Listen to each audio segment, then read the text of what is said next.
Hi guys, welcome back to my channel. Today I'm going to show you how you can change your font style on Windows 11 or Windows 10. So if you're bored with a same font or by default font that you use in a Windows, so all you have to do type here to search. This is the Windows 10 I'm using. So also in Windows 11 there is a search filter like this. All you have to do just type font here, font setting, system settings. You can click it.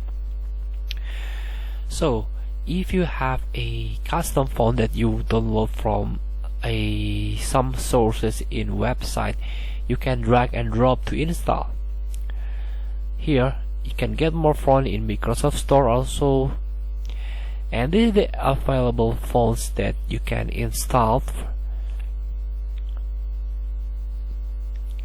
Here you can drag or you can uninstall this font. Here there is a select font face to see its metadata. Metadata may differ between font face and with a family here.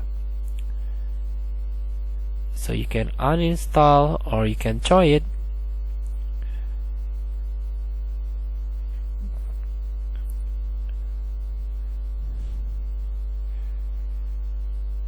So feel free to try to use or to install new fonts. Thank you for watching. Don't forget to comment, like and subscribe, and also click the next button below. See you in the next video.